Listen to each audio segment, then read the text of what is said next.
So tell me, what got you into chips? Almost by accident, I ended up at this random AI hardware startup that made chips. You were working out of Frito-Lay or Ruffles? Welcome to Between Two Chips with me and Charles. welcome, Charles. Thanks for having me. Well, when you make a chip, you don't just start with the chip itself. You have to have a lot of things on top of it.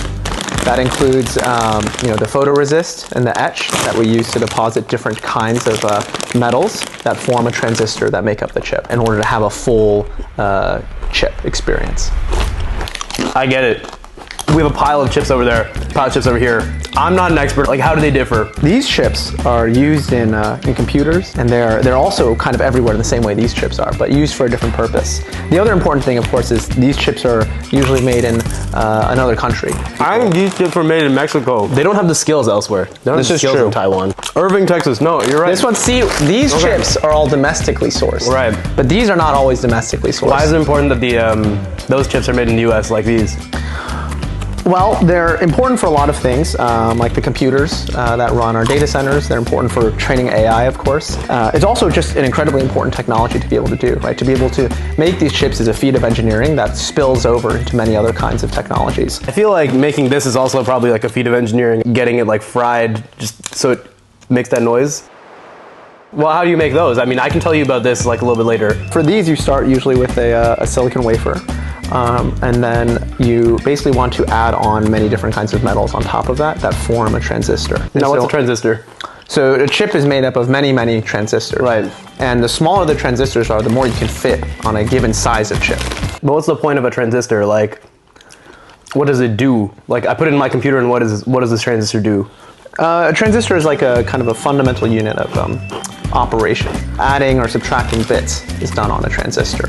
So the more of them you can do, the faster and the more of those operations that you can do in a given chip. So it does math. First you have a photoresist layer that you apply on, and then you paint it with light.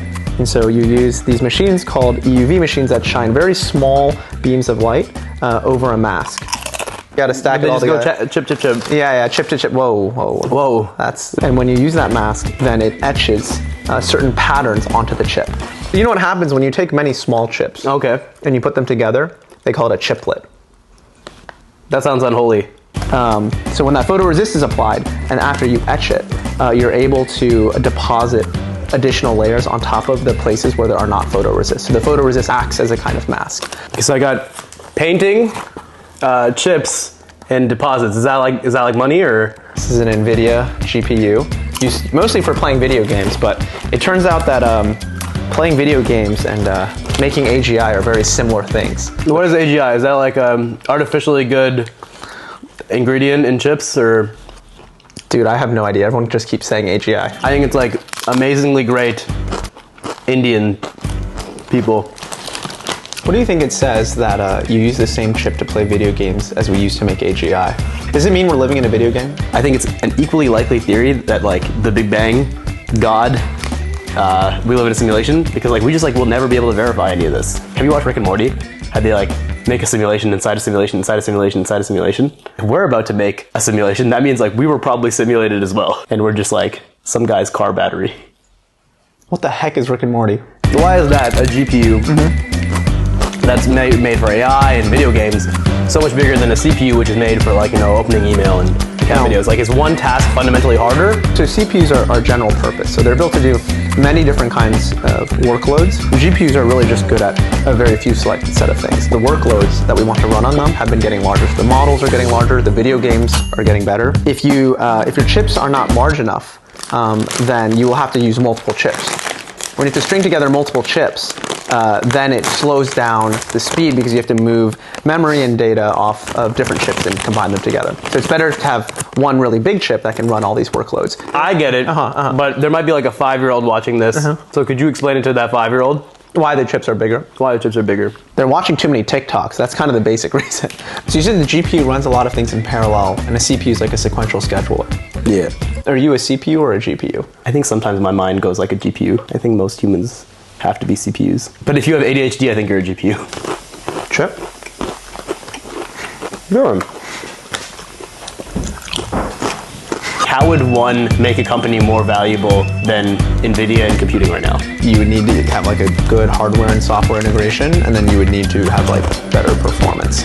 What Google does is they don't sell TPUs, they just sell them as a service through their cloud offering, and that benefit is because they have a huge user base through their cloud offering, whereas NVIDIA both sells to Google and competes with Google. So how does the chip work? Me? I have no idea.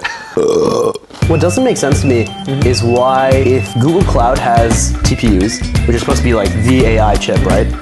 Why aren't they more valuable than NVIDIA? They have the TPU and they have Google. Not as many people use TPUs because people are so familiar with the results and their software workflow of an NVIDIA GPU. Okay. But you also can't buy a TPU, right? Nobody buys TPUs. You can only rent them through Google Cloud. It's like if you only leased cars and you didn't sold cars, you would not make as much as someone who both sold and leased cars. But yeah, to be clear, also Google Cloud, not that great. I was napping for the last 10 minutes. You know, one of the first supercomputers the Department of Energy built in the 90s or early 2000s. It's made out of PlayStations. Charles, are you a Fed? Not anymore. Have I been talking to a Fed the entire time? Thank you for your chips. Thank you for your time. Pause.